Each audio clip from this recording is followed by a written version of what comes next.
Good morning. Welcome to Studio C on Sunday morning with Andy Schiller and Michael Snyder Barker, and our special guest, my good friend, open mic host extraordinaire, Mr. Ted Montie. And this is episode number, now I've lost track. 14. 14. Yes. 14. Anyways, I almost got lost in numbers. Ted, I've known you a long time. Yep. You know, my very first memory of you is you coming up to the Crazy Wisdom bookstore, and I was there to listen to somebody. They were forgettable, you weren't.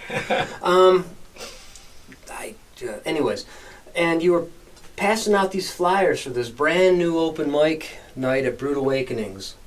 And you said, we're just a bunch of old hillbillies howling at the moon or something like that. Does that sound like something That you sounds say? like something I would say. Yeah, and I was intrigued, but all I did was play the cajon. And Ted said, come on over anyways. And, you know, I got an opportunity to meet Ted and just a host of other wonderful, wonderful musicians. And I do appreciate you doing that. What's been your history with open mics? Well, before I was hosting, and this is going way back. When I was a little kid? Well, maybe not quite that far, but it's probably going back at least 20 years. Yeah. Probably more than that, in fact. I had heard about an open mic, and at that time I didn't even really know what an open mic was, but it sounded interesting, and so I thought I'd check it out. It was me, and I was pretty willing to talk about stuff. I'm an open mic. I'm sorry, go ahead. No, this one was being hosted by Mr. Dave Botet. Okay, this was in Saline. This was in Saline at a place that's no longer there. It was, at that time, it was being called the Drowsy Parrot. Mm-hmm. And before it was the Drowsy Parrot, it was the Saline Library. Oh. Anyways, so I started going to that and immediately fell in love with the whole art form of an open mic. Learned the art of hosting an open mic from the very best, Dave Botet. Well, You couldn't ask for a better open mic host than what Dave Botet was. So then I did that with Dave for, he was hosting, I was just a regular attendee for, I don't know, probably at least 4 or 5 years. Mm. And then he went on to do something else. And I thought that, well, that left kind of a hole in the community because everybody was really enjoying Dave's open mic so much. So I said, well, let's see if I can't get one started. So I was looking around. I didn't find one in Saline, but I did find a little restaurant, coffee shop setting in Milan. Mm-hmm. The Lighthouse. It was at that time it was called the Lighthouse, and they let me come on in, and I started up an open mic there, and we did that show for 8 years. Mm-hmm. That's a long running open mic. That was a long running open mic. And then I needed to step away for a while, and it wasn't very long. I have this in my blood, you know. Yeah. And I'm going, I've got to do another open mic. Mm-hmm. So a couple years later, I found another coffee shop, this time on the outskirts of Saline, and of course that was Brute Awakenings. And we did that for about 8 years, and that probably would have still been something that I would have been doing had it not been for COVID. Yeah. Mm-hmm. COVID came along, and everybody decided, we don't want to be sharing these mics like this in the middle of a pandemic. Mm-hmm. So we shut it down. Yeah. And by then... It was so much fun. It was a lot of fun. Yeah. And the cool thing Ted did was he recorded every performance and made a CD of all the performances. That's cool. Yeah. I would... it started out, I would take the best performances in a year's time frame and put out a single CD, but we were getting so many good acts. Oh, yeah. Oh, my. So we switched it up, and it became a quarterly release. Every 3 months, I would put out the best of what we had heard in that time frame. And eventually it morphed in, the quarterly releases morphed into double discs. So... Yeah, that was fun, and that's where I got my first break in this group of musicians. out of the rock and roll world into acoustic. But man, you were good at it. Thank you, thank you. Well, like I say, I learned from the best, Mr. Botet. So, But And so, Ted, I don't know you as well as Michael does, but I have seen you at the songwriters workshop that we have here at the studio, and we're doing that once a month, as well as a adult jam. And you've had some pretty interesting songs with good lyrics and good chords, and so you seem like a real seasoned songwriter. well, thank you. How many songs do you think you've written? Well, it's over 100, I probably would guess. I'm not saying that it would be a significant amount beyond that, but I would say I've written at least 100 songs. A lot of them remain unpolished, Right. and unrecorded, things like that. But for the ones that I have polished, the vast majority of those I have managed to commit to some sort of a recording. Mostly they're home recordings. Yeah. I've never went into a professional studio like Mr. Roof. I ought to someday, I suppose, consider having him actually polish the stuff, because he has such a golden touch. he does. But for at least the ones that are my favorites, the ones that I feel are the best songs that I've written, the vast majority of them I have managed to commit to some sort of a recording, even if it's just a home recording. And so, do you write your songs with guitar and voice, or do you ever sit at a piano and write a song, or other instruments? I am not. I can't play piano. I mostly it's just guitar. That's about it. At one time I used to know how to play a banjo, but I didn't stick with it, so it slipped away from me. I do play a banjo-tar, which is just just a 6-string banjo tuned like a guitar, so that's not too hard to convert to that. And I once in a while, just to give a little accent to songs here and there, I'll break out my mandolin. But there again, I'm not real masterful with that instrument. I know about 4 chords on the mandolin, and that's it. So, What about, do you write the words first or the chords first, or both at the same time? it kind of flip-flops back and forth. These days, when I write songs these days, and there's a bit of a story behind this, but these days, it's always the lyrics first. And that's because here about, I'm going to say probably about 8 years now. Yeah. It's been a while. About 8 years ago, I ran the melody well dry. Okay. And I would come up with a new song and get the lyrics and the chord progression, and I'd be playing it. And then after about the third time through, I'm going, gosh, this is sounding awful familiar.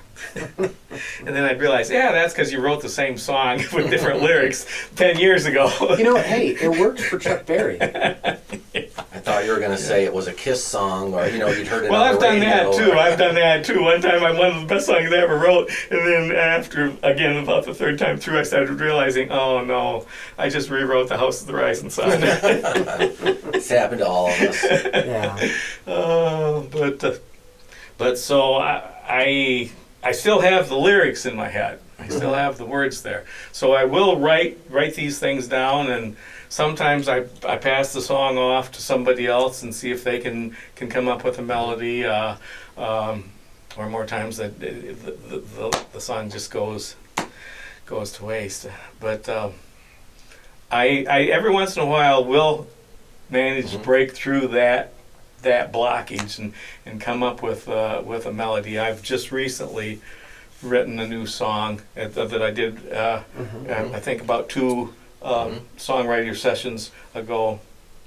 It was really good. That thank you. I think it has some potential, and that might be one of the songs I play here today. Good. So it isn't entirely that I'm stopped up, but the melodies don't flow out of me the way they used to anymore. So The words still do, though. yes. I mean, how many books have you written? Well, yeah, I've written. Well, I've written 4 books now. 4 books. So the words keep coming. Yeah, The story yeah. ideas are there. Yep. And since you've brought that subject up, I get to toot my horn. Hey, he's got a goodie bag. I get to everybody. toot my horn. Now, these are available on Amazon? Yes, they are. And we will do them in chronological order here. We'll put some links below, okay, so check out the description. Yeah, but it's just Amazon.com, and then type in Ted Montie, and that's Montei, and it'll take you right there. This was the first thing I wrote. A little self-indulgent, as you can see. This is It's like a telephone book. yeah, and then some. Wait, what's a telephone? Yeah. See, kids, back in the day. We're showing our age, aren't we? But this is called Cougar Highway. It was my very first novel. And even though it was a little bit self-indulgent, I am kind of proud of it. I read it cover to cover. I really enjoyed it. Oh, good. I'm glad. I have a hard time ending my stories, and this was one I struggled with. Yeah. And it was like a year after I published this that I realized that I wasn't at the end of the story when I ended it. Right. So I have this idea in my head that someday I'm going to write a sequel to this. But whether that gets done or not, I don't know. But it's called Cougar Highway. It's a coming of age story, I guess is the best way to describe it. Yeah. Although certainly the last few chapters go beyond that. Yeah. Mhm. But that's And what did you base that on? well. The title. Okay, yeah, that's a good question. Thank you for asking that. Because, of course, with the culture that we have here today, cougar has taken Yeah. on a different meaning I know. than what it used to. So not the animal then? Well, it's not what people would think. Okay, I think when people see Cougar Highway, they immediately think the older woman looking for love type Yeah. syndrome, and But that's not it. That's not it at all. In fact, it makes reference to the Cougar automobile that Ford Motor Company makes, Okay. and Used to make back in the okay, yeah. back in the what? Well, I think there was a reproduction of it here just a few years ago for Oh, a that's while. right. Okay, I remember now. Yeah, and it's based. The plot line of the story has a rural community with the state coming through building a new highway, and this highway becomes very central to the storyline. Yeah. And they start calling it Cougar Highway, even though that's not its actual name, because it goes right past the main plant in town, which is a Ford plant making Cougar automobiles, hence the name Cougar Highway. And you wrote a song called Cougar And Highway. I did. In fact, I wrote the song first. Yes. And I felt there was such a great storyline to the song Yeah. that I said, let's see if I can novelize it. And that's what created that. Now, my second book, we'll keep this one brief because I will be the first to admit this is a very political book, and so I do not necessarily recommend this to everybody because I'm sure there are people out there who will not like this story. Yeah. But I liked it. I'm glad. I'm glad. The name of this is Jacob and Company, and it was also I will just give you ever so slightly a glimmer of what the story is about by telling you what this book's subtitle was. The subtitle of the book was Brothers and Sisters of the Resistance. Yeah. Okay, now It's almost a near apocalyptic kind of story. It's not necessarily post, but well, it was written with the intention of being a companion piece. Let's see if I can find. I can never remember the author's name because there's so many Sinclairs in John Sinclair? No, this is Sinclair Lewis. Oh. This was written as a companion piece to something that Mr. Sinclair Lewis wrote in 1935 called "It Can't Happen Here." Yeah. And I do borrow quite heavily from that book, but I think that I wouldn't necessarily be accused entirely of thievery, because it is my own plot line, but it does certainly borrow several concepts that Mr. Lewis talks about. Now, this is probably one of my favorite books. This is the third one. This is my third novel, called Juniper Township Incident. In a nutshell, this is the anatomy of a plane crash. it is a work of fiction. I didn't model this after an actual plane crash, Yeah. but there are, the way I set this up, I believe that it is realistic enough to think that such an incident could have actually happened. And as such, I think that there are communities out there that could possibly learn an important lesson from this book. So we'll get to, so that we don't talk about books all day long here, we'll get to my last one. We'll make this short and sweet. This is my fourth book. This is not a novel. Etc. is the title of this. It is a collection of 8 of my short stories. Had a lot of fun with this because I was able to, because the format was shorter, I was able to jump around and dabble in different ideas. There's something in here for everybody. There's funny stories, there's sad stories, there's one story that comes straight out of the Twilight Zone, at least the feel is that way, and also, and I put this story in here as the very last one because it does have the potential of offending some people. The last story in the book, probably if it were rated, it would be a rated X. So,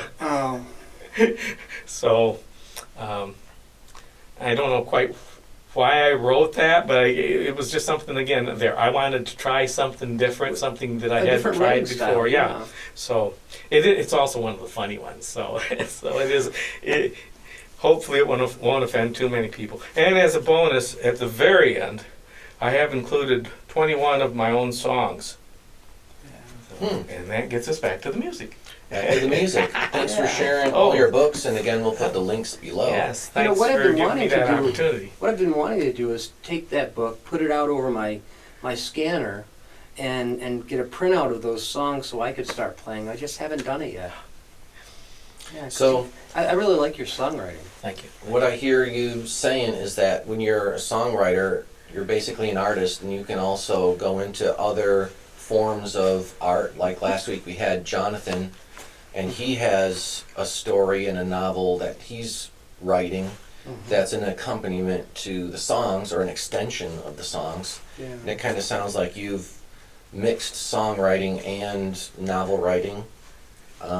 We're all artists in our own way. In fact, you can see a new addition to Studio C over on the wall there. There's our nice new painting, and I painted that Very nice. and in my basement. But we're all artists, and sometimes our art form is a song, but sometimes it's visual art, or could be anything. I have no other art. You just haven't tapped it yet. No. My art is listening and talking. And that's my other art. That's good art. So why don't you show us these instruments that you brought in, describe each one for us Okay, all right. Well, again, we'll do this chronologically, okay? in order. Because the first instrument that I ever played was my father's Hawaiian lap guitar. That's what he called it, was a Hawaiian lap guitar. That's in fact not the proper name for it. Its actual nomenclature is that it's called a slack key guitar. And but I was like 6 years old when I started playing that, and that's pretty young to be able to play a guitar. But when you realize how this guitar is played, then it'll dawn on you that, well, yeah, six-year-old kid should be able to play something, because it's really not hard. You don't have to finger the chords or anything. You just you have a steel bar, and you go up and down the neck, and you get the different chords just by sliding the bar up and down the neck. It's tuned to an open chord tuning. When I wanted to, I don't have my father's guitar, unfortunately. That's in storage. And I don't believe at this point, after being out of circulation for so many years, I don't know if it's playable anymore. But I had this old beater guitar, and I decided that I would convert it to a slack key guitar. So I raised the bridge. That's one of the main differences on a slack key guitar, is the bridge is raised. You don't push the strings down to the fretboard. Right. And so I converted this thing, and I play it. I don't have a Stevens bar. I have a Socket wrench? 15 millimeter deep dish socket. Hey, you can use a Coke bottle or anything. Yep. But not a plastic one. No. And so I guess I will show you a little bit about how you play a slack key guitar. If you don't mind. And you set it on your lap like this. This thing is tuned to an open F of all things. Open F. I've Yes. never even heard of that. Yeah, I know. Well, apparently very few people have, because when I was converting this thing over, I went online and I wanted to see, I knew how my dad tuned it. And I wanted to see if it corresponded with anything that I could find online. And when I found a site online that showed like 2 or 3 dozen different tunings for this instrument, none of them matched my father's version. But this is tuned the way my dad did. Everything's either an F, a C, or an A. C, F, A, F, A, C. Wow, that's interesting. Yep.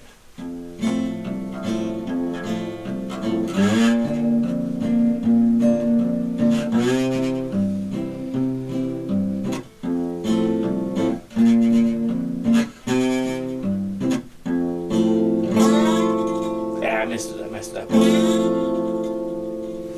That's cool. Wow. So can't go wrong. Yeah, like I say, it's just slide it up and down the neck, and as long as you know where to stop, it'll get you. Basically, you know what's the most common chord format? 1-4-5. Yeah. It's really easy. That's what I just did was 1-4-5. You know, so I will play you a song on this little beastie, and we got another instrument. A kazoo with my homemade kazoo holder. I love the homemade kazoo holder. Oh dear. I've always got to make sure that you tune on it once before you start, because one time I didn't, and I got to where the kazoo was supposed to come in, and something was wrong, and I blew it, and nothing happened. We've all been there. Oh boy. Yeah. And this is a song, it's my song, but everybody and their brother has done a version of 12-bar blues. Of course, right. yeah. And so that's what this is. This is my version of 12-bar blues. And I shouldn't use that pick, I should use this pick. And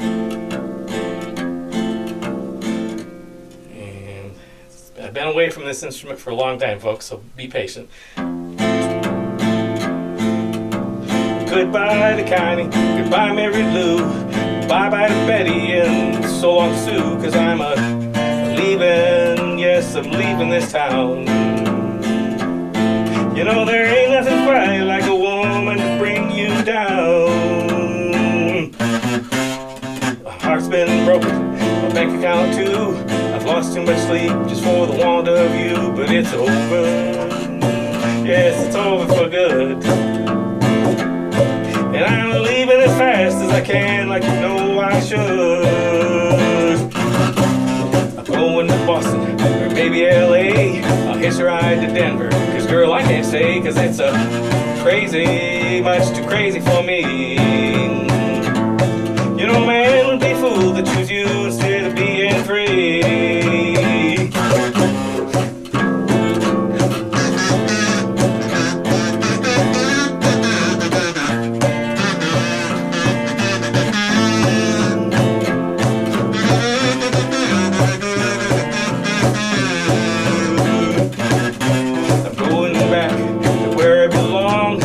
Virginia, just singing this song, and I'm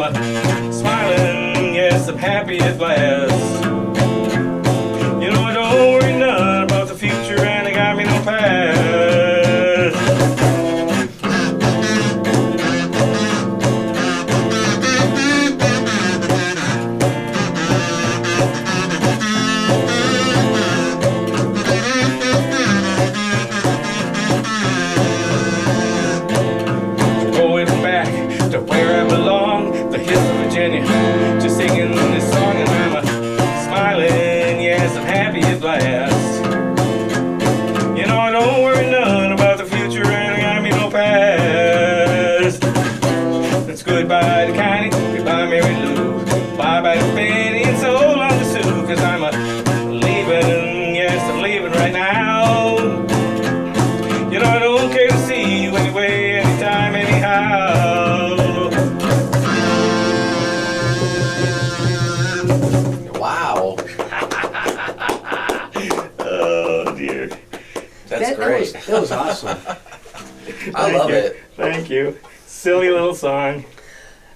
You know, but your playing was really good. You're too kind. This is where you say thank you, Mike. Thank you, Mike. You're too kind. Definitely too kind. I was going to play along, but I don't know if I can play in that key. I'll tell you what, I want to move this out of the way. So, Here. okay. All right. Okay. There we go. Set this right over here then. All right. Because that's the only time I'm going to be playing that one. Okay, and then the other guitar. Okay. This one is, well, it's an Oh, it's an Alvarez. Alvarez. Yes, I love Alvarez guitars. Sure. This is a nice sounding guitar. I play this instrument almost exclusively these days. Yeah. That's your primary beast. Yeah, yeah. I bought it secondhand, but I probably paid more for this guitar than I have any other guitar that I own. Mm-hmm. Because I think when knew this was marketing at around $400, and it was barely broke in when I bought it, so Mm-hmm. I gave $300 for it. I've gotten my money's worth out of this Oh, yeah. several times over already. Good sounding guitar. How long do you think you've had it? I mean, you've had it as long as I've known you. I was still hosting the open mic at in Milan. Okay, that was before I met you. Yeah. Yeah. So I've had this thing probably at least 20 years. A couple of decades. Yeah. These two instruments are two of probably 30 Oh boy. guitars that I got own. me beat. You win. But keep this in mind. I have this compulsion whenever I go to a rummage sale and I see a $10 guitar, Yeah. and if I'll sit down and play it, and I'm going, well, this is worth more than $10. So of course I got to buy it, take it home, add it to the collection. Oh yeah, of course. Hey, and if it's only $10 Yeah. and it doesn't play, you can make a bookshelf out of it, Right, or right, something like right. a plant holder, or I don't know, something cool. I don't have a whole lot of truly valuable guitars. Most of them are just that variety. But this one, like I said, I'm very proud of this It'd guitar. also make a nice cheese slicer. Yeah, it is. That happened to, like, I had this old ukulele that just busted in half, right? And I glued it together and it busted in half again, and it was just, wasn't going to play any more music. It was done.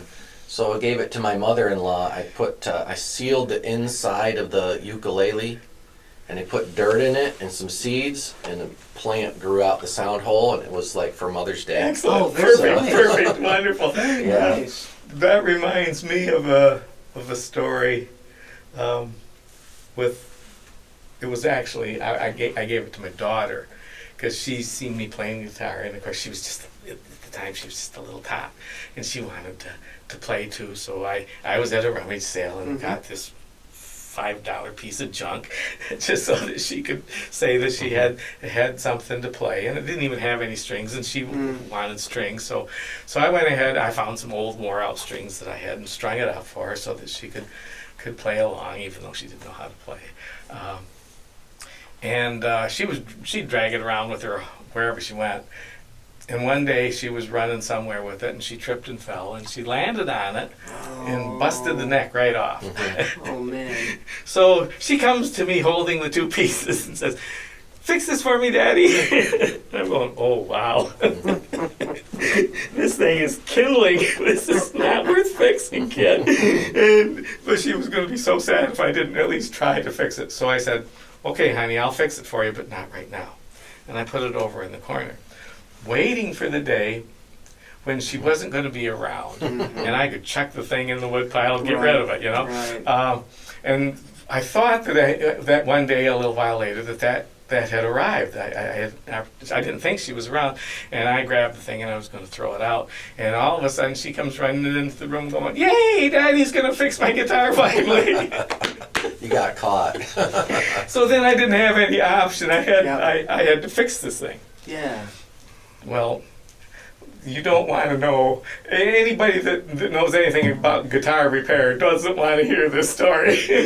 Gluing tell a it neck back anyways. on, yeah. I got out some hammers and nails and I just Oh boy. blasted the thing together. You know, it wasn't trying to be careful at all. It's just for trying to make it back into two pieces piece, back into yeah. one piece. You So know. you duct taped it together. Yeah, basically, yeah, there were holes in the side, and that's what I did. I duct taped the holes up, and I put the strings back in the keys there, and I thought, well, I got it strung up. Let's tune it up. So I tuned the thing up, and I played it, and my jaw literally fell.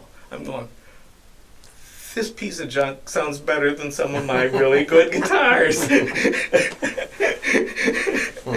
So I wrote a song Okay. called Kelly's Guitar, and it's about that story. And the funny thing is, when I recorded it, I used Kelly's guitar Nice. to record it. I thought you were gonna say you took the guitar over your knee and snapped it in half. No, in the last note. no. And it actually doesn't sound too bad of a recording. It really was a pretty good sounding guitar for Do you such a st- piece of junk. Do you still have it? We still have it down in the basement, but it got to warping, Oh, and so now it really isn't playable anymore. yeah, that's too bad. And fortunately, Kelly's okay with that. So Well, she's beyond yeah, an adult now. she's got a better guitar now. Okay, good. That's a great story. Oh, I though. had a lot of fun with that, so, with writing that song. And Yeah.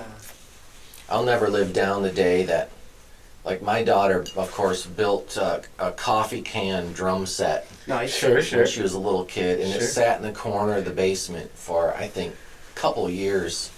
And then one day, you know, as we all do, we need to make space and get rid of anything we're not using, right? So I tossed the drum set.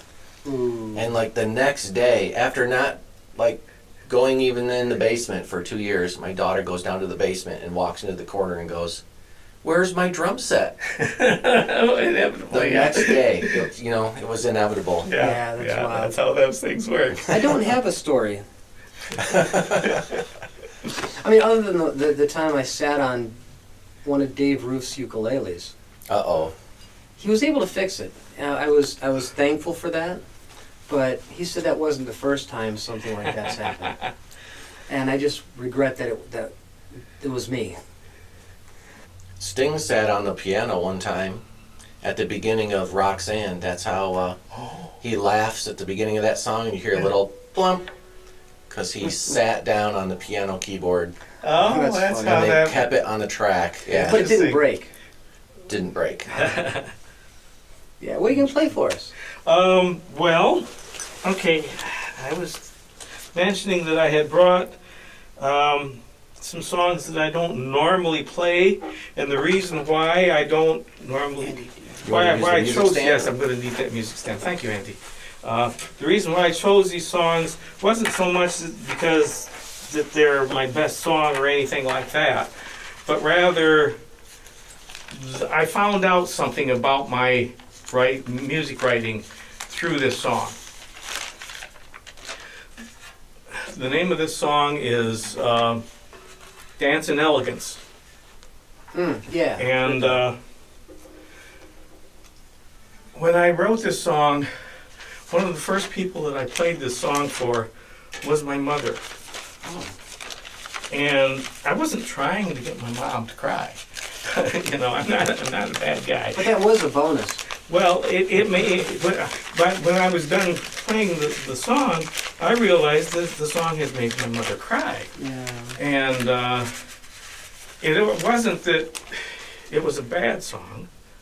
She wasn't crying for that, but it just touched her in such a remarkable way that she couldn't hold her tears back. And that's when I realized that I had a talent. Yeah. I mean, pat myself on the back, but I had a talent for writing bittersweet. Mm-hmm. Yeah. And so that's why I chose this one. This was the song that made me realize that I could write bittersweet. Yeah.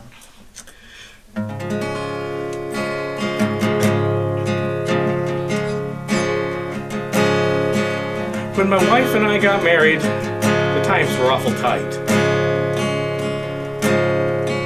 But when our baby came along, we knew that it felt right. I worked 2 jobs, we scrimped and saved, but couldn't get ahead. Still I recall my wife's bright eyes and smile as she said, remember that old radio that someone gave us, dear? On Friday nights we'd turn it on, you would hold me near. Then you'd grab up our little girl and lift her to the skies. The 2 of you would dance away, what wonder in her eyes. We danced in elegance, a royal dance, a stately ball resounding in the hall. I held you close to me, the world could see. With just a glance, we danced in elegance. The years slipped by, we struggled still to make those darned ends meet. But through it all, my wife and child made every moment sweet. Our daughter wanted dancing lessons that we could not afford. I told her I would show her how, so we 2 cleared the floor. I put on an old scratchy record, music tumbled out. I had her stand upon my feet, we started with a shout. No disco ball or flashing lights were there to light our way, but my girl dancing in my arms, it was our finest day.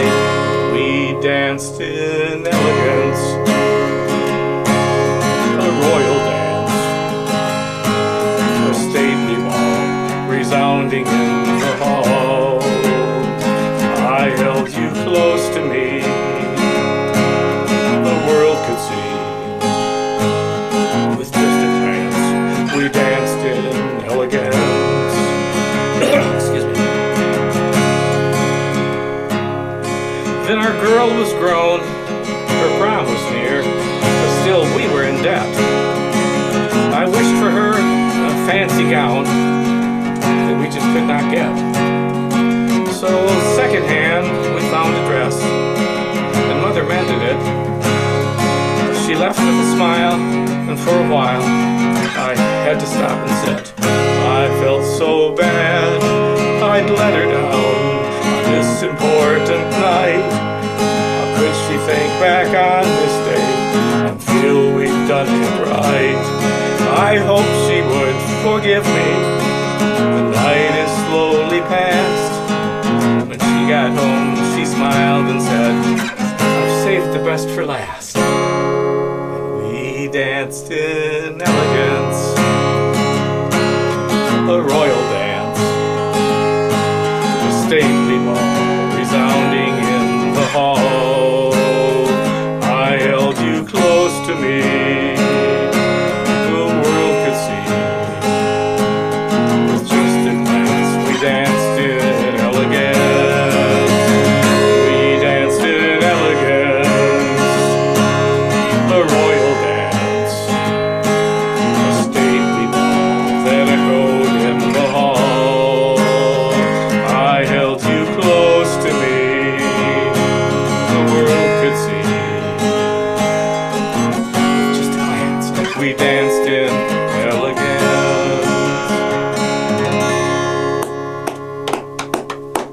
Thank you. Great songs. Thank So you. beautiful. Thank you. Yeah, I haven't heard that in a long time. Yeah, but I that's going remember- back a ways. So, thank you very much for sharing that beautiful song with us. Thank you. I mean, it really hit. That was a touching song. Yeah. You know, all 3 of us actually have an only child. Yeah. Wow, really? There, Okay. yeah. And a daughter, yeah. Yeah. Yeah, So- and, you know, looking back at those years, some of them were really good, you know, and thinking about all those times, those special times we had with our little kids. Yeah. as they've grown. Now Andy has the youngest, and She's 12 now. Okay. amazingly, I have the oldest, Yeah. who's going to be 33 in a couple you months. would think since I've got both you guys on the age department that I would have the oldest child, but I waited until I was almost 45 before my child was Yeah. born. So Yeah, we were almost 30 when our kid, I waited until I was 37, I guess. Yeah, you were right in the middle. Yeah, family plays a really important role for me when it comes to every aspect of my life, but including the music. family and heartbreak. Oh, yeah. Your song about your high school experience. It was a lot about. It was very painful. You're talking about 40th year class reunion? Yeah, Well, I can. There is that there. but the ending. Yeah, I try to approach it with as much levity as I can because we don't need to dwell on that. It was just the basis to start the song. Actually, the song is meant to be funny. yeah. So, yeah. and- Well, but it was a love story to your wife in a sense. Yeah, definitely the way I ended it. Yes, Yeah, yes. yeah. It did that too. Yes. Yeah. But yeah, I write a lot of songs about my family. As I told you earlier, the song called Kelly's Guitar. Yeah. I have a song about my father and his The sailor. his service in the Navy. Yes, I wrote a song for my mother that was based on something that she told me as a kid. I'm a farm boy. My parents had a farm up in the Thumb area of Michigan, and so I'm not a stranger to having a hoe in my hands, walking across the bean field, hoeing out weeds. Mm-hmm. And so that it wouldn't be too tedious of a task trying to tackle something like that alone, because my brothers would be on the tractor. Yeah. So I was relegated, being the youngest, I was relegated the hoe handle. And Mom knew that was going to be a daunting task to be out in that field alone, so she always joined me. Nice. And she told me this story one time about, because we came, as we're hoeing across the field, there's this killdeer that's squawking at us. And Mom told me, well, the killdeer's squawking at us because we're getting close to her nest. And so just out of curiosity, we looked around. We found the nest. Are you familiar with what a killdeer's nest looked like? No. I thought it was underground. It's a pitiful thing. The killdeer takes about maybe a minute and a half and rolls together half a dozen stones and says, there, that's my nest. And so then my mom told me this wondrous story about God teaching the birds how to build a nest. And how the killdeer was a very impatient bird and didn't stick around for the whole lecture that God was giving.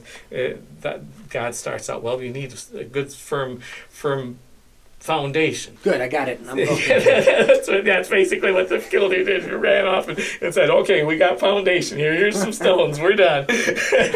And so I love the story so much that eventually I had to write Of course. a song about that.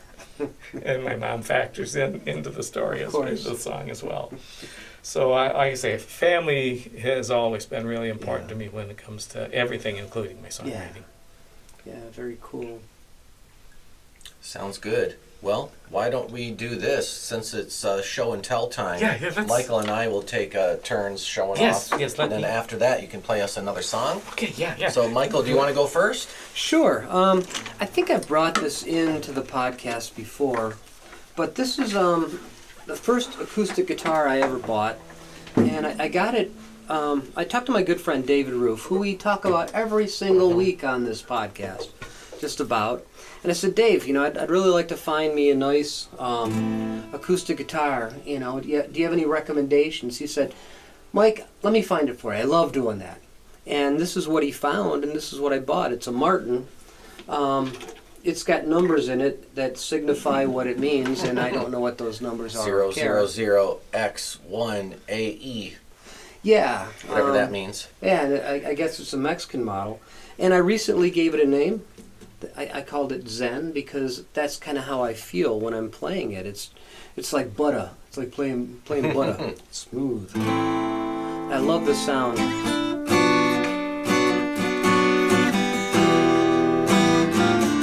Of course, those are all minor chords, and I like minor chords. Of course, I like this song, but you might have to cut it from the show because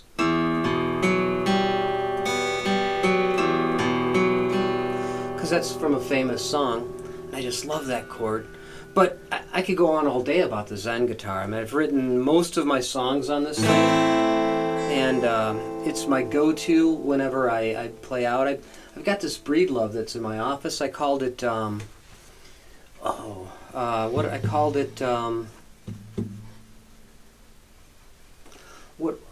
does alternate mean? What are some synonyms for alternate?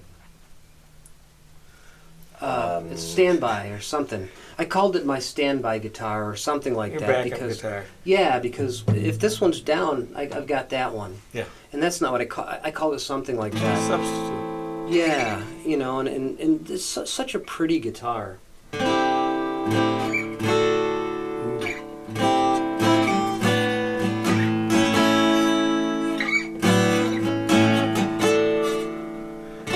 Now, if I could learn to play that in the middle of a song, that would be really cool. Because that's a beautiful sound. Yes, I like those chords. Yeah, that's really pretty. That rings out so nicely. Of course, this is a C. That's a D. A and G. I learned those things from Andy. Yeah, but I love this guitar. Sounds great. You know, it's got sweat marks that are stained in. First, I thought that was a shadow laying on the surface of the guy, and then I realized when you move the It guitar, has blood, sweat, and tears on it. Yeah, one of the first summers I was out playing farmers markets. That's where I earned those stripes. Oh, I see. Yeah, because it was so hot. I see. And so I bring a fan with me now. Wow. You know, it's the only fan I have. Bump. What do you have, Andy? Okay, well, this week, everybody, I brought in my hammer dulcimer. If you want, I And can move. it has 106 strings, okay? Why is it an even number? That's a great question. I'm just kidding. All right, well, here it is. And, I don't know, maybe I should move one of the cameras so you can actually see what I'm doing, because now I realize that you can't see anything. We're just tangled up on the chords.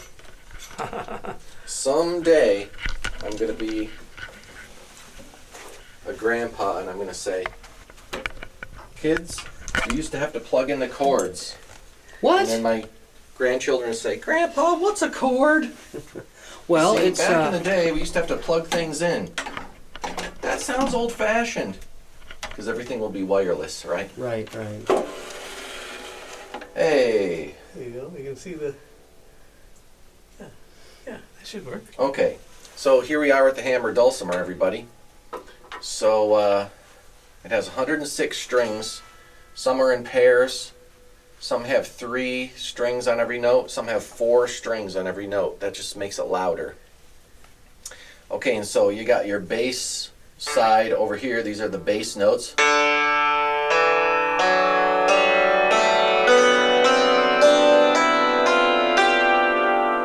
And then you have your treble bridge over here.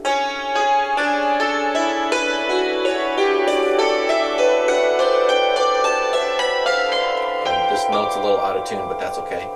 Okay, and these are the hammers, and one side has like this little leather piece, or sometimes it's felt, so that just makes the tone a little softer. You couldn't use a construction hammer? No. Okay. Okay, and the secret of success is you barely hold the stick with just your thumb and your finger, and basically I don't even squeeze the stick. In fact, if I want to bounce a note, I just take my thumb off and let the stick bounce on its own. So a real light touch I was is going to what say, you the need. lighter the touch, the better. Yeah. And so the next question is like, how do you play a song, or how is it tuned? Okay, and this is what I've discovered. This very bottom note that's at the bottom, I never play it. because this is like a G sharp or something, and so you don't want that. So skip that note. Just pretend it's not even there. And so the way it's tuned is I've got my bass D. D is the deepest note. So if you want to play it in the key of D, I'm all set because I have the key of D right here. There, so I can't play a wrong note. If we play in the key of D, I can play all the notes. Can't play a wrong note. Isn't that nice? Okay, now if I want to play in a different key though, like let's say I want to play in the key of G, then I just start here. This is my G. I can easily play in the key of G. I have all my notes in the key of G right here. Okay, what if I don't want to play in the key of D or the key of G? Then I can play in the key of C. And this is my C right here. I have all the notes I need in the key of C. So if you want to rock with me in the key of C, I can do it. And those are the only keys I can play in. Okay. D and G and C, and if you want to play in another key, I can't play along with you, sorry. Want to do something in E? Can't do it. Can't do it. Can't play in the key of E or in any other key. Only D, G, and C. Why don't we go a round of just C, G, D, C, G, D? What do you think? Or Let's do something in the key of D, because then I can have some deeper tones. okay, What so about D, G, A? okay. Like a D, G,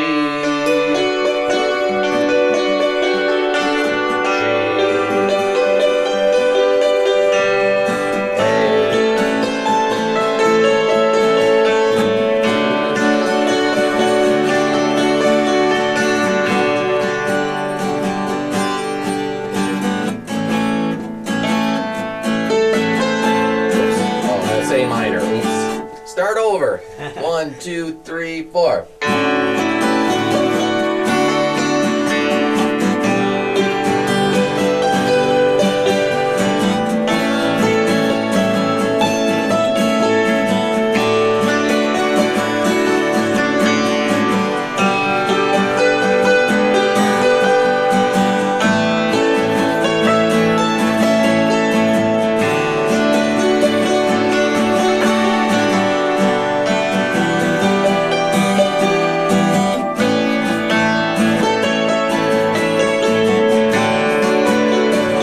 Thank you. Good night.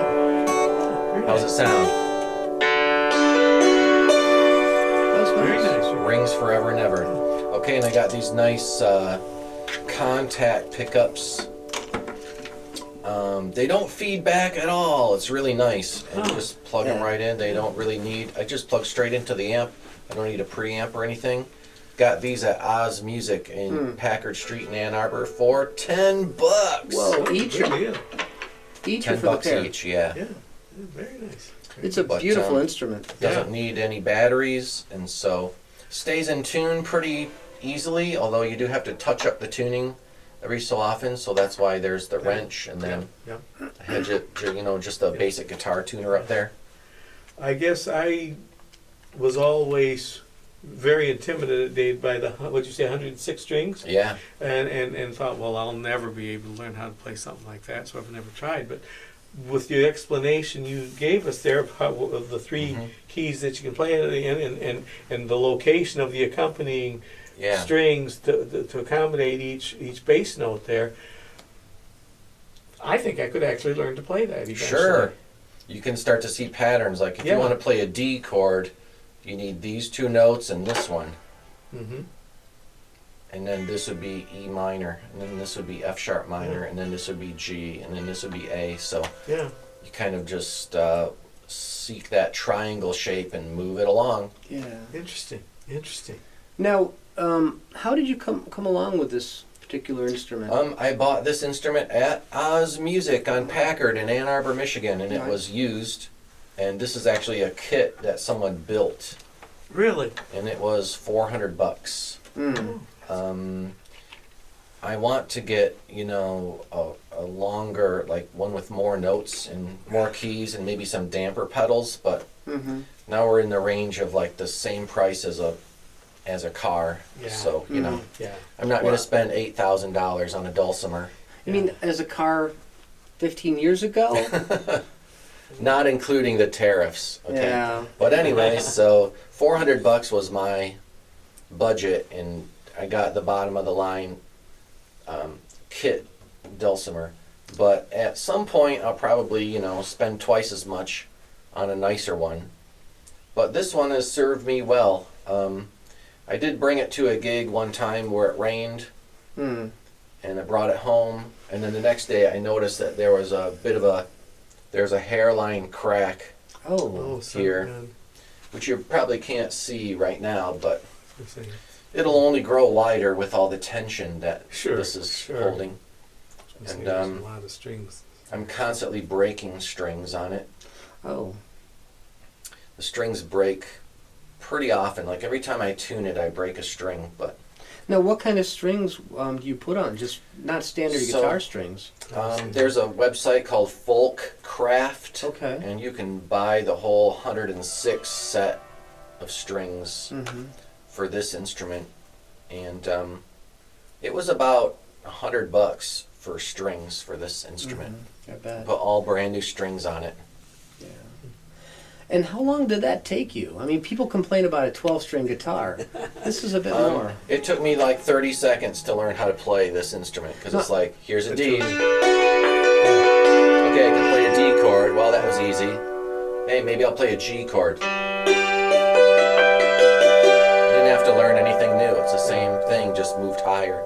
So Restringing it must have taken you a while, though. Yeah, how long did it take you to restring it? to restring it, it took basically a whole day. Yeah, I bet. I would bet. Because the way to do it is you take one string off and then you put that string on and you tune it, and then that way it maintains the level of Maintains the tension pressure, it has. Yeah. Yeah. Because if you Makes sense. took all the strings off, Oh, man. all the tension would Yeah. be off the wood, and then to put all the strings back on, then you retension it. And that's the last thing you want to do. You want to just maintain the level of tension that it has. So Right. you just change one string at a time. Yeah. That makes sense. Yeah. Makes sense. Cool. Well, thanks for checking that out, everybody. Thank Yeah. you. That's Thanks so for gorgeous. bringing it. Well, you guys, you particularly talked about learning things from Andy. And of course, we just now, you showed us what a good teacher you are, because you made me realize that something as complex as that looks really isn't that daunting. So, so obviously you're a good teacher. It's not like the guitar where you have to learn G, C, D, A, E. Oh, every single one is a different configuration of the fingers. Yeah. On this configuration instrument, is always the same. a major Just move it chord up. has one configuration, and a minor chord has a different configuration. The end. Yeah, that's it. That's it. That's cool. Yeah, You should write a book. Yeah. Hey, it would be one page. Yeah, Yeah. that's Yeah. right. When I learned how to play guitar, I was in college at the time and didn't know how to play anything except the slack key guitar over there. Yeah. But I had a roommate that had a guitar, Mm. and he didn't mind me borrowing it and messing around with it. So I would sometimes take my roommate's guitar, and I'd go out and sit in the hallway, and I'd be sitting there on the floor in the hallway, just plunking away, making just noise. That's all it was. I didn't know what I was doing. Mhm. And eventually somebody would walk by and they'd look at me making that noise, and they'd say, well, if you're going to be beating on the thing, why don't you at least learn some chords? I said, I don't know any chords. Well, here, let me show you a couple chords. So then now I know 2 chords. And so then I played those 2 chords to death. You can play a punk song. Yeah, right. So I played those 2 chords to death until everybody in the hallway got sick of me hearing those 2 chords, and somebody came along and said, well, here, let me show you a couple more chords. And that's how I learned. I've never had any formal training. Yeah. I don't know how to read sheet music. Music theory is just that. It's a theory. The concept. Yeah, but I play by ear, and I know a little more than a half a dozen Yeah. chords, but not a whole lot more than a half a dozen chords. And that's how I. You also probably know more than you realize. I mean, if you were to... The strap's getting away, right? I mean, if you were... And I learned a lot from Andy. You know the C chord, but you also know that this is a C major 7. Right. And do you know the C add 9? No, I don't know that. See. Well, that's just this one down here. Yeah. So you know this chord. This is an A minor 7. Just lifting that, and you've played that, but you don't know it. Right. I don't know what it's called. But I know Yeah. that. Yeah. That's for one of my songs that if we get to it, I'll play for you. I was just messing around, and I invented my own chord.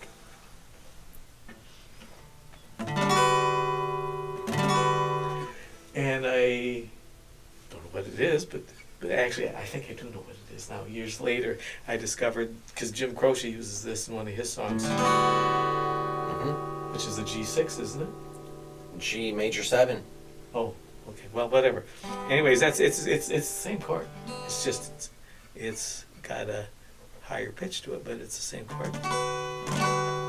And I used that in one of my songs. What are you doing? And I was messing around. And I tripped over that and said, "Wow, G well, let's major write 7. a song that uses that." Sure. So Ted, what are you doing? 5th fret, the whole thing down. The 7th fret, the bottom 3. 7th. Say it again. Oh, this bottom 7th. 3. Not easy to hold.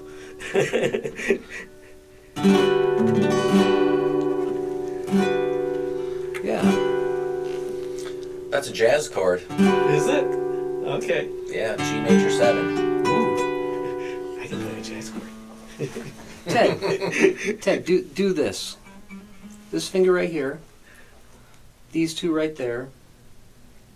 You know, on the 2nd fret, 2nd string. Okay, it's a D7 raised up one set of strings. That's an A major 7, right? That's right. Cool. Yeah. Very Such nice. a beautiful Beautiful song. Beautiful chord. Yeah. And you can beautiful do chord. that all along, man. Yeah. Neat. Yeah. Yeah, I've been learning a lot of stuff from Andy and Very good. from a couple of books. Why don't you keep down the road of showing us more songs? So Okay. continue. We'd like All to right. hear another original piece. All right. Do you want to use well, the music stand or? I'm probably going to need, because like I say, these are songs that I picked out more or less. How can I navigate this and not knock over the thing? Chords. You're getting there. Chords You're are getting there. our Thank you. nemesis. You're getting there. Thank you. I probably won't need that anymore, so I'll get rid of that. Well, this is okay. Now the first song I played for you was because I learned how to do bittersweet. Andy, I have an idea. What if you move one of the microphones or the camera so I can watch Ted's fingers? Yeah, Okay, well, that's a great idea. whatever. But anyways, I've got a couple songs for you that I thought, well, you know, we all do cover songs, and how cool is it that I actually have 3 songs, and I'm going to do at least one or two of them for you here, Nice. that they're my songs that somebody else has covered. Oh Wow. Right. Like Yeah, I mean that's a little crown, a little jewel in my crown. like no good deeds. Yes, Yeah. no good deed goes unpunished. Yeah. Which our friend Ken Eby took, and he actually tweaked it a little bit. And I don't do the Ted Montie version anymore. I do the Ken Eby version. Well, and also we played that in the trio that I was Yeah. in with him. Yeah. Ebtide. Peptide, yeah. So, anyways, I'm going to do no good deed. No good deed goes unpunished. And by the way, just like I took the song Cougar Highway and turned it into a novel, I am presently working on, I may never get it done, but I am presently working on novelizing the song No Good Deed Goes Unpunished as well.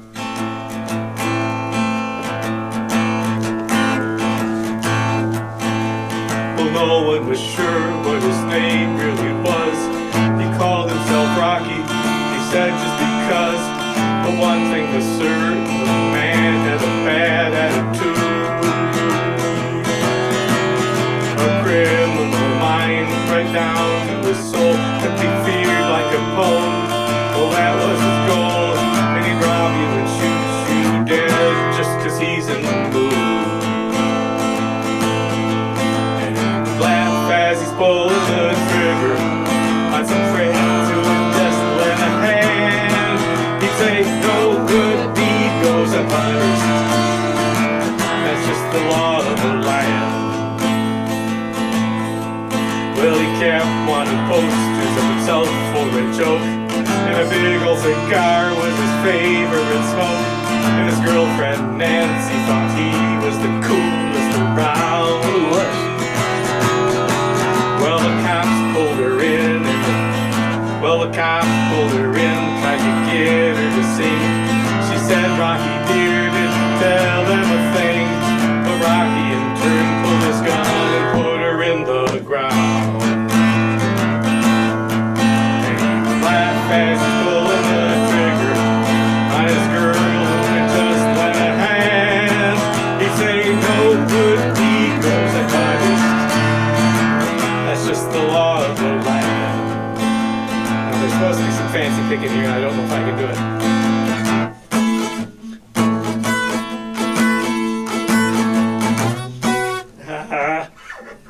Yeah, oh well. That's where we had Bo playing the lead Right. for us. That's right. Yeah. Well, he was robbing a bank in St. Paul last July, and he laughed as the women and children did cry. He was shooting it out with the guard who was doing his best. A young boy broke from mom and he ran in the way. What went through Rocky's head, boys, no one could say. But he pulled back his gun and the guard shot Rocky in the chest. And he laughed as he lay there asleep. He said, just bury my bones in the sand, because no good deed goes unpunished. That's just the law of the land. He said, no good deed goes unpunished.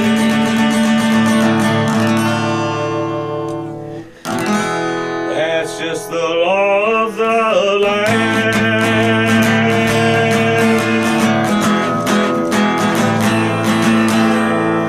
Yeah. Thank you. Wow. Thank You know, now that we've got you set up to play music, with the cameras, why don't you play another one? Okay, all right. You want us to play with you? If you want to, it's more than welcome. What And most key? of my stuff is pretty easy, so And it's in the key of C. yeah, the vast majority of it is. So Andy, go ahead. I don't know if I want to play the dulcimer or whether I want to play guitar on it. I don't care. Whatever's easiest. I'll play Probably- dulcimer. Okay. And let's move this a little bit. This was a song that I brought along for two reasons. Because this was another song of mine that somebody covered. Oh. But it's also, as I was saying earlier, how a lot of my songs are about my family. Yeah. This is about my father. You Oh. had mentioned this Right. song. Joe Kennedy. And Joe Kennedy was the person who covered this Yeah. song, and he does a really good job on it. I was really honored that he would do that with this song.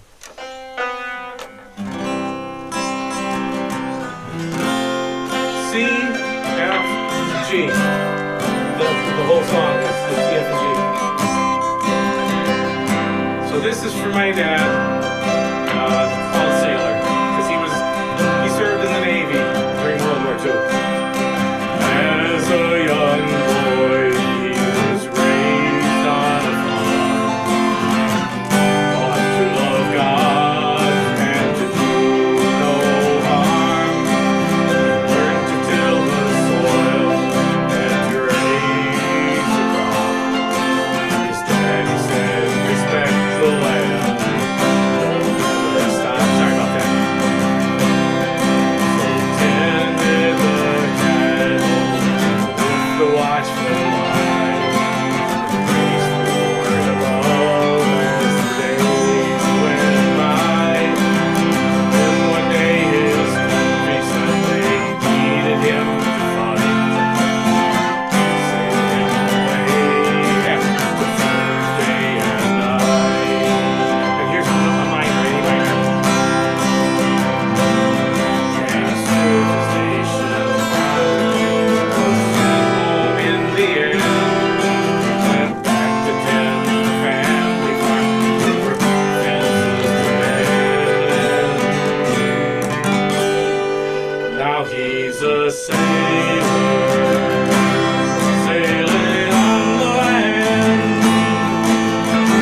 When I practice this, I think sometimes depending on weather conditions and various other things,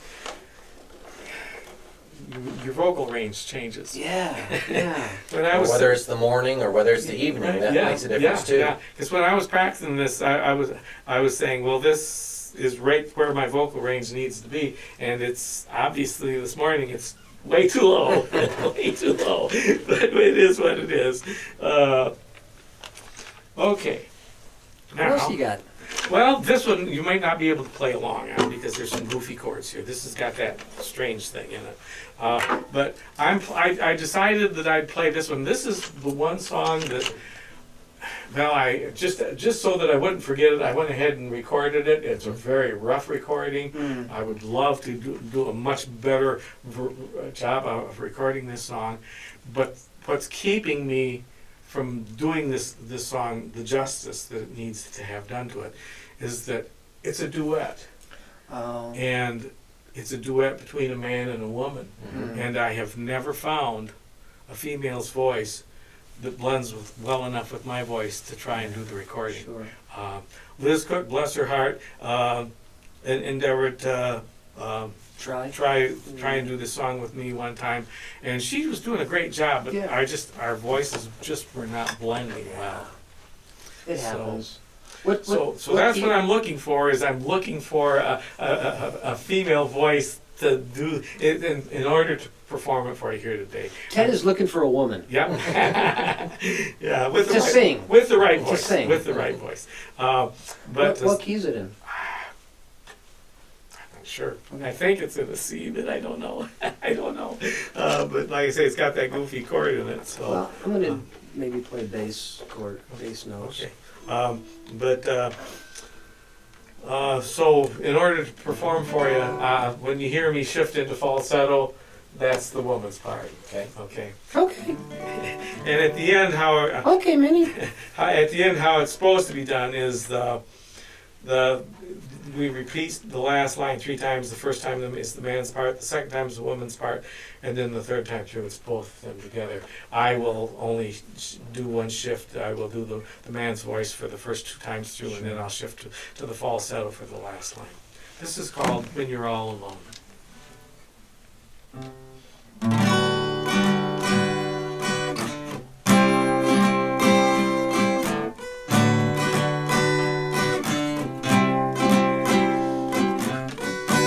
When you're all alone, do you think of me? Don't think about the bridges that we burned. They're years behind and much too hard to see. When it's late at night and the music in your mind has passed you by, when there's too much time for thinking of the way things used to be, please don't cry. When you're all alone, do you think of me? Don't think about the bridges that we burned. They're miles behind and much too hard to see. When the time is over and the night brings its benefits to you, when there is one, I know there is left to.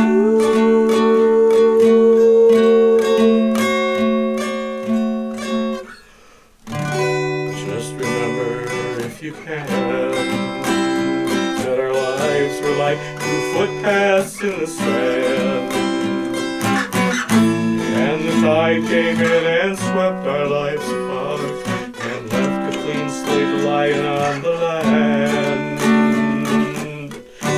When you're all alone, when you're all alone, when you're all alone.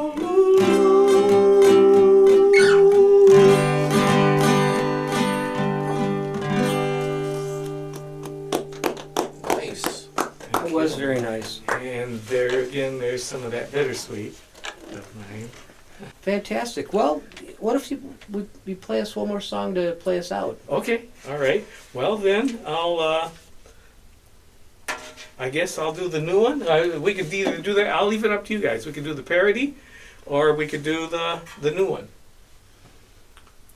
Yeah, I like the new one, Tag. You're Okay, all right, Yeah, that all is right. cool. Well, I think that it's important that we get this one out there, as a matter of fact, because I think the times demand it. We are not experiencing the best that American can be these days, and I think we need to stand up and say something about that. Absolutely.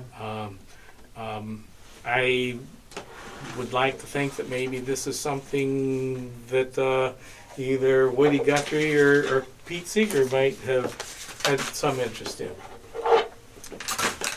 And here we go. So this has been episode 14, everybody, of Studio C, the Listening Room, and our special guest has been Ted Montie. That's right. And We've really enjoyed this episode.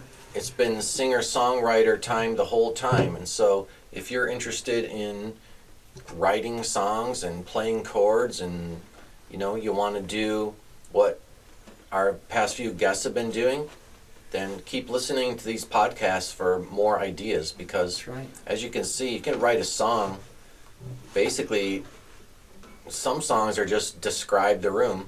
This song's deeper and has a deep meaning that you can listen to with the words. But if you want to write a song, the first thing that you could do is just sit down with a guitar, strum a chord, and just say what you see around you. I see the wall is tan. Yeah, just get started. Just write something, and then it gets better and better from there. So I the drive hardest a- thing to do is start. I Get drive started, a right? Yeah.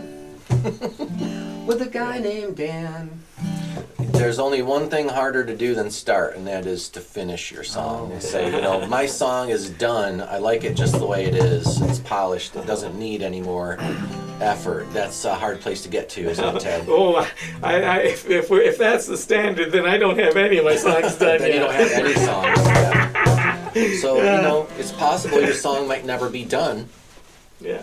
And I have songs that I've written like 40 years ago, and they're still evolving. you know what Miles Davis said about painting? He said, you never finish a painting. It's never done. You just stop in an interesting place. Yeah. There you go. Yeah, that's a good I like quote. that. I like that a lot too. Okay, so this is my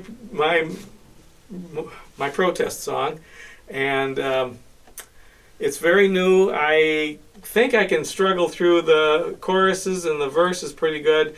When we get to the bridge, it might turn into a train wreck, but hopefully not. We'll see. Anyways, this is Tag You're It.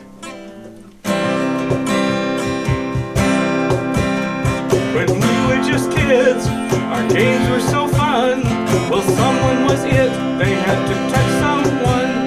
Today the game's played on a more serious side. Someone is passing the torch, we need to take it in stride. Our predecessors are whispering, take your it. Woody Guthrie was there at the start. If your cause was worthy, he'd write you apart. He tagged Pete Seeger, who continued the line, writing protest songs and leaving no one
much, guys. I really appreciate this. Thanks, Ted. It's been a pleasure.